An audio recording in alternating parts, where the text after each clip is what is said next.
তার মানে তুমি করলে না। আসসালামু আলাইকুম। আজকে আপনাদের আমি দেখাবো ছবি প্রিন্ট কিভাবে করতে হয়।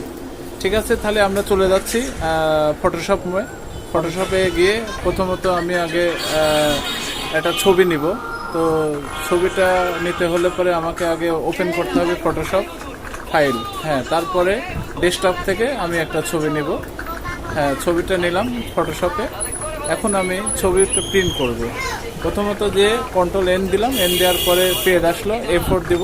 A4 দেওয়ার পরে আমি ফটোশপে একটা ছবি নিলাম পেপারে, A4 সাইজ পেপারে ছবি নেওয়ার পরে রোটেট করে ছবিটা ঘুরায় তারপরে সুন্দর করে সাজালাম। আমি এটা ছবি এখন 4 কপি করব। অল্টার কন্ট্রোল দিয়ে 2 কপি করার পরে আবার ওখান থেকে কপি করে আরও 2 কপি বাড়ায় নিলাম।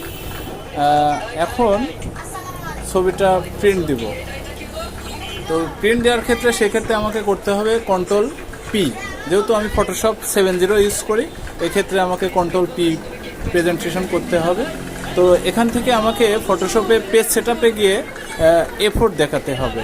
হ্যাঁ, A4 দেখানোর পরে তারপরে প্রিন্ট, হ্যাঁ প্রিন্টে যাওয়ার পরে প্রসেড, তারপরে এখান থেকে গিয়ে প্রপার্টিজে, হ্যাঁ ওখানে প্রিন্টার, যেহেতু আমার অনেকগুলো প্রিন্টার আছে সেই ক্ষেত্রে আমাকে প্রিন্টারের লাইনটা দেখাতে হবে 3110 প্রিন্টার। প্রপার্টিসে যাইতে হবে।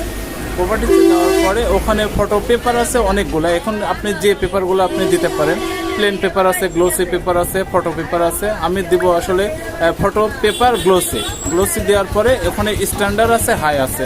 সেক্ষেত্রে আমি হাই দিব। হাই দেওয়ার পরে ওকে দিব। ওকে দিলে পরে আমার ছবি প্রিন্ট হয়ে যাবে ইনশাল্লাহ। ওকে, আসসালামু আলাইকুম।